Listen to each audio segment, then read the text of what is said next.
Recorded live with little or no editing. It's Defense Up. I'm Round 7. How you doing? Today we're going to be going over Nemesis's defense. We grade on 5 different criteria. It's who you're using, their placement, their power levels, their ISOs, and what kind of mood I'm in. I'm a little amped up on caffeine today. We had some neck-breaking bangers to listen to this morning and got me pretty pumped. One thing you should know, we like to focus on how well you're using the junk that's left over on your roster in your defense and not wasting any resources. So rather than just giving an A to all your 1.2 million power teams and an F to all your cream minion teams, we're showing efficiency here. That's something to remember, okay? Also, I can give the same team 2 different grades. It's my prerogative. Okay, so this is a Wave 1 Avenger team here. Right off the bat, I like to see Thor as a raider instead of a striker. I think it is worth it to make this team war ready. Coulson is not my favorite pick here. I like Heimdall.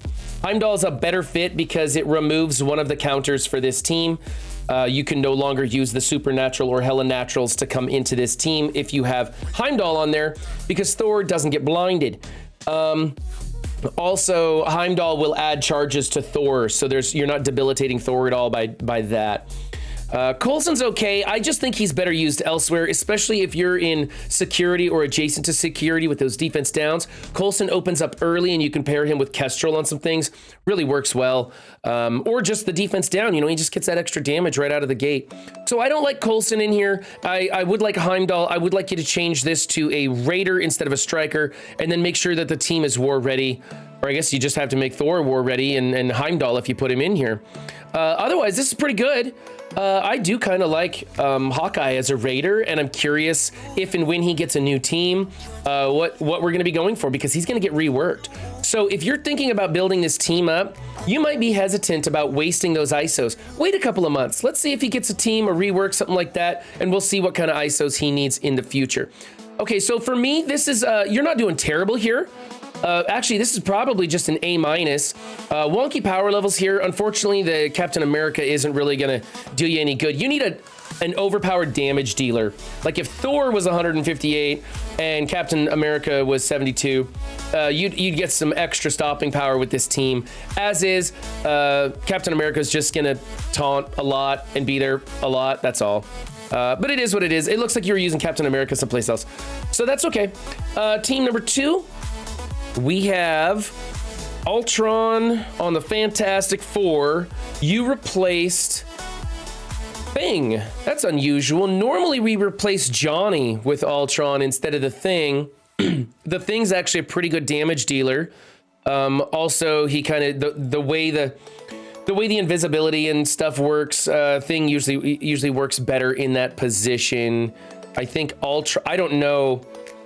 I'm not familiar with the stats of this one, but I think if she throws up that barrier, I think Ultron's the one who gets left uncovered, or maybe it's going to be She-Hulk no matter what. I don't know. By the way, I tested this team. The way it is written is incorrect. We are putting She-Hulk off to the side now. I was wrong. I apologize. I led everybody to put their She-Hulk in the middle. It doesn't work that way. If Cloak goes into this team with his ultimate, she gets 1 charge. Doesn't matter. It counts as 1 thing. So putting her in the middle, trying to get the splash damage on adjacent people to get her charged up faster, doesn't work like that. It should. That's the way it reads. But as we know, there's the way it reads, the way it works, and the way it's supposed to work. So we're putting She-Hulk off to the side. And I think this is probably a great placement. Let's see, Skirmisher, Striker, Skirmisher, Healer, Striker. This is great. I'm going to give you an A for this. It works just fine. Alternatively, you could be subbing out Thing instead of Johnny, but I bet the results are pretty similar either way. Team number 3 is Doc Ock, Sinister Six with Ghost. I don't like this team. I like the OG Sinister Six as a filler team. I like Doc Ock on hybrids. But you put Ghost in here, so that's a step in the right direction. There's not a lot of negative effects that she's going to be prolonging, but she can apply some herself, I guess. For me, this team is all about Doc Ock and Ghost, and the other ones are kind of a footnote. They're not really powerful enough to matter. I think this still opens the door up for speed meta teams. I'd like to see you either get rid of the OG Sinister Six members and put in something like, you know, you could put in Ultron from this team and bring Thing back and put Ultron in here. And then maybe you could power up Vulture. Don't do that. That's a terrible idea, but you could. And then get rid of the other two members and you'd basically have a villain tech team. Put somebody in here that's fast, like Korath in here, I guess. I don't know. Or I don't know, another villain tech member. It's where you put your villain tech leftover junk is on a villain tech team. And you'd be doing a lot better. So you're moving in the right direction by putting Ghost in here and replacing somebody, because this is actually going to be a bit of a threat right here. Ghost is hard to kill. Doc Ock's helping keep her alive with the heals and stuff. This is actually going to be a little janky nightmare. So I'm actually going to give you a B+ for this. It's pretty good. You have 2 strikers, 2 people putting out vulnerables, and Doc Ock as a healer. Yeah, that's okay. So yeah, I think you should use different people, but you're headed in the right direction. So it's a better than what we normally see kind of build. Team number 4, Inhumans. Just a straight up Inhumans team with Squirrel Girl on there. This is where you could put Coulson. You know, you could swap out Ms. Marvel and put Coulson in here. Or if you're looking to build up that YA team in preparation for Echo coming out, I guess this is a thing to do. I don't know. If you have the T4s on Ms. Marvel, that's something, but you only have 1 striker. So it's not worth putting the T4 in Ms. Marvel for this team. But we'll see when Echo comes out. Probably going to be worth it. I don't think anybody should ever make a move on a team that's about to get a rework. I think just full halt. Just wait and see what happens. You know, it won't be too long. And Echo will be in the game, and we'll start getting details on the rest of this team. I think as soon as this next patch lands, this team gets reworked. So we'll know soon, and you'll know what to do with it. For me, I like the old school, like Surfer and Coulson in here instead of Nutsy and Bad Costume Girl. I think that's a better team. It's traditional, and that new Uncanny Magic team obliterates it, but it's a solid build, and people still get DVs with it. I don't know what you're going to be getting with this. The power levels are kind of wonky. This is all about Black Bolt and Yo-Yo. I do like what you've done with Black Bolt and Yo-Yo. Honestly, they're kind of candidates for Gear Tier 15 with that kind of ISO investment, and you probably got like max T4s, like a 7 red stars on Black Bolt. There's something to be said about Black Bolt and Dormammu. Like, if you have a big beefed up Black Bolt, he could become very useful when Dormammu starts entering the game. We've only got 20 or 22 people with Dormammu right now. No, 18 people with Dormammu, I think. 22 people that are in Dark Dimension. Anyway, Dormammu's going to become popular. He's going to be in the game more often, and having a 7 red star Black Bolt at like G15, maybe even G16 could be valuable. We have yet to see, but that, you know, his kill maneuver and keeping him dead, that's something to behold. So for me, this is a B-. I don't like these 2, but I can't really tell you to do anything different unless you want to put Surfer and Coulson in here. Don't do anything with this team right now. Just leave it, and let's see how this plays out. Excuse me. Okay, team number 5 is a Black Order. You've got Cull Obsidian as a fortifier. That's because he's underdeveloped. The thing is, man, Gear Tier 15 on 3 members in this team and Gear Tier 13 on the other 2. Definitely take up Cull and Corvus to 14. Then you can get rid of the fortifier on Cull Obsidian, and you could make him a raider or a striker or even a healer if you really wanted to. Otherwise, and then you need to be skirmisher striker on the married couple, so change Corvus Glaive to a striker. Yeah. I don't like the ISOs that you're using here on those 2 members. I don't like that they're Gear Tier 13 when 14 is going to make it so much better. Like, that'll probably make this team 800k. And I know there's not a whole lot of purpose for this, but it just seems like you've invested so much into these 2 to stop with the wrong ISOs and at Gear Tier 13 when the rest of the team is at 15. This is just a weak point, you know? He's going to be easy to clip off, and somebody could come back in and 2-tap this team without using anybody big. And he's going to be easy to get through. If you want to one-shot this team, you'll be able to still kill him, even as a fortifier. I like that you're using fortifier while he's underdeveloped. But yeah, change the 2 ISOs, gear him up a little bit. You've already got such a substantial investment in this team. You might as well make it function really well. For me, kind of a waste what you did here. I don't like that at all, so I'm going C+. Okay, Symbiotes. I'd like to see Carnage at 5, ISO 5 there. I like Symbiote Spider-Man better as a skirmisher, but I don't think it's worth it changing it once you get him into the blue. He's good enough as a raider, and you're running him on defense, where skirmisher is more of an offensive kind of build. And then I like Scream better as a skirmisher rather than a striker. Striker's okay. It's the secondary pick, I think, but I like her better as a skirmisher. So I'm not super happy with your ISOs, but here's the thing about the symbiotes.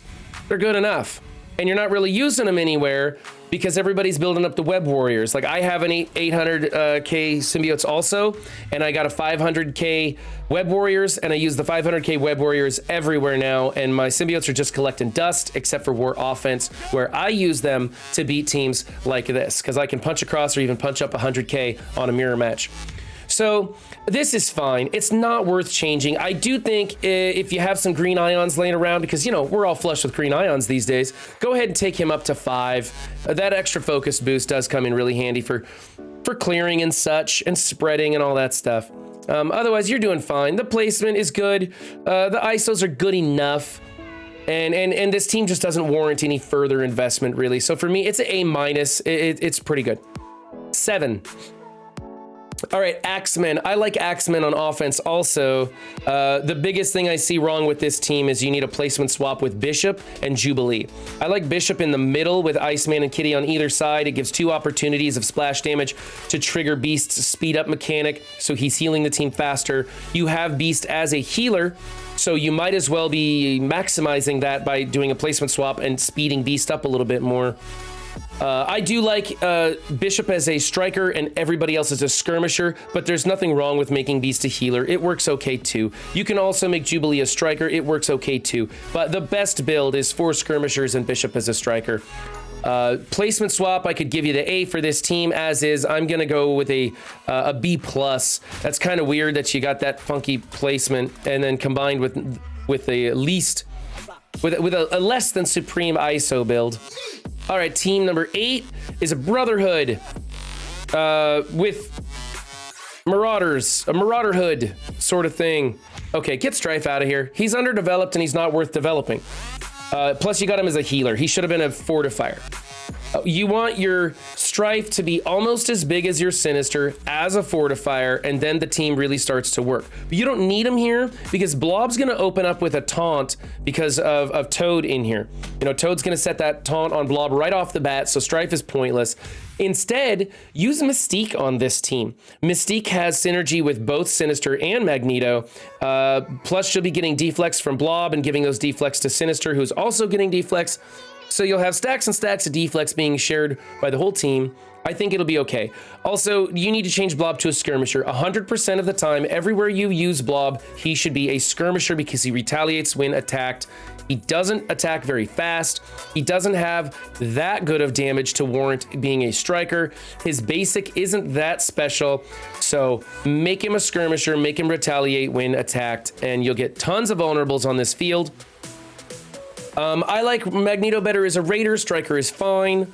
And Toad is a level 5 skirmisher, so he always clears the positive effects when he opens up on other teams. It is very useful to have him clearing all those positive effects for who goes into this team. Big thing you can do is trade Strife with Mystique, and Mystique should probably be gear tier 12, like 6664.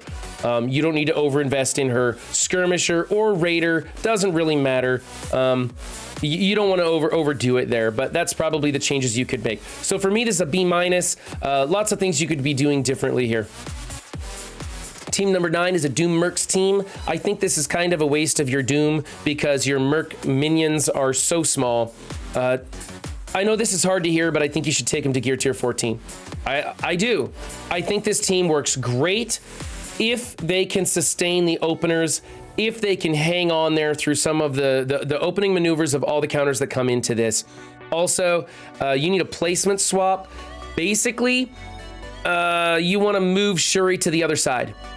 So it'll go Taskmaster, Lieutenant Doom, Riot Guard, Shuri, or... Nah, that's probably the best way. That way you're getting both effects on Doom. I do like to have Lieutenant next to Riot Guard because then they're sharing the blocks and the healing. And then, of course, Riot Guard is taunting, and so he's getting hit a lot of times, which triggers the healing effect of Lieutenant. So it might be better to do something... yeah, it might be better to do something like swap places with Doom and Riot Guard, actually. You could get some more value that way. Either way, you're losing Deflects off of the end of Riot Guard, so put somebody over there, you know? You got Fortifier on Lieutenant to make up for the fact that he's not geared up enough. You have Healer on Riot Guard because you hate the fact that he attacks less than every other turn. I do too. It's unfortunate, but you do run Taskmaster as a skirmisher, and if you're gonna run him as a skirmisher, then you might as well make some of these Mercs strikers. Alternatively, you could make Taskmaster a striker. I don't think that's the way to go. You could also, with this build, you could make him a raider, so he puts out more vulnerables for Doom to work off of, and then, you know, make your Mercs skirmishers. There's a lot of different things you could do, but making Taskmaster a skirmisher with no striker Mercs is kind of a waste. I don't like that. So placement change, gear these two up. I know that's hard to do because they don't have a lot of value, but it does work so much better when they're geared up a little bit. And then figure out which way you want to go with Taskmaster. A lot of wastefulness here, a lot of things that could be changed. So B- for this team. And here we have Heroes for Hire in the final slot. An evenly balanced team. So you've got Shang-Chi on the opposite end from Luke Cage. I like that. I want Luke Cage to be a fortifier. I like Iron Fist as a skirmisher, but the investment is already made, so go ahead and keep him as a healer. It's not worth it to change, but for those of you building the team, skirmisher is better. I like everything else that you're doing here. I'm going to go A- on this team, simply because I just want to see that one ISO changed for sure. It is worth it. Even at this investment, it's worth it to switch him to a fortifier the way this team works. Again, we're talking about Echo and Friends. We're talking, I mean, there's people in my chat who are trying to convince me that that defensive war team or pieces of it is going to be used to defeat Heroes for Hire. I don't think that, but it is a conversation being said. So some of these changes, you might want to wait and see until when Echo comes out and we have word of what the other kits are and the reworks and stuff like that. That might affect what you do with Heroes for Hire. Because if it turns out that Echo can help defeat this team, which I think would be a really stupid part by Scopely, you know, it might have something to do.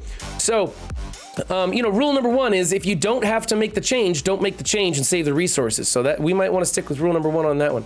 Okay, if you liked what you saw, hit that like button, subscribe. We're putting out daily content on this channel, and yeah, if you want your defense featured, then the link's in the description. Hit me up. The list is pretty long, but we can get you on it, and we'll get your defense featured here. And hopefully, maybe I can pick up another day of streaming soon, and we'll be able to get more of these processed out a little bit faster.